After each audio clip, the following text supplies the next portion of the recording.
ರಾಮಚಂದ್ರ ಅವರೇ ಏನ್ ಸೌತೆಕಾಯಿ ಲೂಟಿ ಮಾಡ್ತಿದ್ದೀರಾ? ಇಲ್ಲ ಸರ್, ಗಿಡ ಬೆಳೆಸಿದೀವಿ. ಗಿಡ ಬೆಳೆಸಿ ಮಾರ್ಕೆಟ್ ನಲ್ಲಿ ಒಳ್ಳೆ ರೈಟ್ ಸಿಗ್ತದೆ, ಅದಕ್ಕೋಸ್ಕರ ಶ್ರಮ ಪಡ್ತಾ ಇದೀವಿ ಸರ್. ಸೌತೆ ಗಿಡ ಮಾಡ್ತೀವಿ ನಾವು, ಇದು ಹಸ್ಕೋಲ್ಸ್ ಹಾಕಿದೀವಿ, ಆಮೇಲೆ ಬಾಳೆ ಹಾಕಿದೀವಿ, ಆಮೇಲೆ ತೆಂಗು ನಾವು ಎಳ್ನೀರಿಗೆ ಮಾರಲ್ಲ, ಕಾಯಿ ಮಾಡ್ತೀವಿ ನಾವು. ಕಾಯಿ ನಿಮ್ಮ ಹೆಸರೇನಂದ್ರೆ? ರಾಮಚಂದ್ರಕ್ಕೆ ಕಂಚಿಗಾರ. ರಾಮಚಂದ್ರ ಅವರೇ, ಏನಿದು ಏನೋ ನಿಮ್ಮ ಜಮೀನನ್ನ ಏನೋ ಕೋಟಿ ಲೆಕ್ಕಾಚಾರಕ್ಕೆ ವ್ಯವಹಾರ ನಡೀತಿದೆ ಅಂತ ಏನ್ ಸಮಾಚಾರ? ಸರ್, ಕೋಟಿ ಎಲ್ಲ ತೋಟಿ ಲೆಕ್ಕಾಚಾರಕ್ಕೆ ಆಗ್ಬಿಡ್ತದೆ. ಕೇಳಿ, 3 ವರ್ಷದಲ್ಲಿ ನನ್ನ ಜಮೀನು ಬಲವಂತಿಂದ ಭೂ ಸ್ವಾಧೀನ ಮಾಡುದು KDB ಅವರು. ನಾವು ದುಡ್ಡು ತಗೋಬೇಕಾದ್ರೆ 20% ಕೊಟ್ಟೆ, 20% ಕೊಟ್ಟು ಮರದ ದಿನ ಹೋಗಿರಲಿಲ್ಲ. ಅಲ್ಲ ಈಗ ಯಾರೀಗ ಇದೆಲ್ಲ ಮಾಡ್ತಾರದು? ಈಗ ಏನ್ ಪ್ರಾಬ್ಲಮ್ ಇದು? ಯಾವ್ದು? ಇದು ಭೂಮಿ ಕೊಡಿ ನಮಗೆ ಅಂತ ಕೇಳ್ತಿರೋದು. ಇಂಟಗ್ರೇಟೆಡ್ ಟೌನ್ಶಿಪ್ ಮಾಡ್ತಾರಂತೆ. ಯಾರು? ಇಂಟಗ್ರೇಟೆಡ್ ಗೌರ್ಮೆಂಟ್ ನವರು.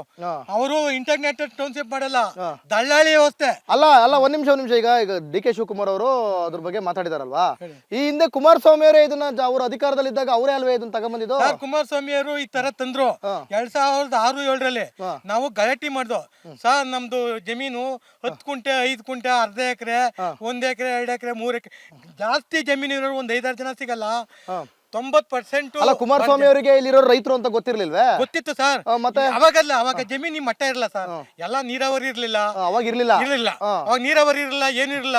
ಈಗ ಈ ಕಡೆ ಋಷಭಾವತಿ, ಈ ಕಡೆ ಎರ್ಕಾವತಿ, ಅವಾಗ ಕಡಿಮೆ ಇತ್ತು. ಆಮೇಲೆ ಬೋರು, ಮನೆಗೊಂದು ಬೋರ್. ಇಡೀ ಜನ ಎಲ್ಲ ನೋಡಿ, ನಂದಿಲ್ಲದೆ ಇಲ್ಲೂ ಅದೇ ಜಮೀನು, ಮನೆ ಕಟ್ತಾ ಇದ್ದೀನಿ, ಬೋರ್ ಹಾಕ್ಸಿದೀನಿ, ಒಳ್ಳೆ 10 ಈಗ DK ಶಿವಕುಮಾರ್ ಹೇಳ್ತವ್ರೆ ಕುಮಾರಸ್ವಾಮಿ ಅವರು ಮಾಡಿದ್ದನ್ನ ನಾವು ಕಂಟಿನ್ಯೂ ಮಾಡ್ತಾ ಇದೀವಿ, ನೀವ್ ಯಾಕೆ ಕುಮಾರಸ್ವಾಮಿ ಕೇಳ್ತಾ ಇಲ್ಲ ಅಂತ ಹೇಳ್ತಾರೆ. ಕುಮಾರಸ್ವಾಮಿ ಅವತ್ತು ಬೇಡ ಅಂತ ಅಂದು ನೀವ್ ಇದೇ ತರ ಸ್ಟ್ರೈಕ್ ಮಾಡಿದ್ರೆ ಇದೇ ತರ ಸ್ಟ್ರೈಕ್ ಬಿಟ್ಬಿಟ್ರು. ಈಗ ಇವ್ರು ಬಿಡ್ಬೇಕು. ಇವರು ಬಿಡ್ಲಿ ಬಿಡಿ, ಬಿಡ್ಬೇಕಾ? ಬಿಡ್ಬೇಕು.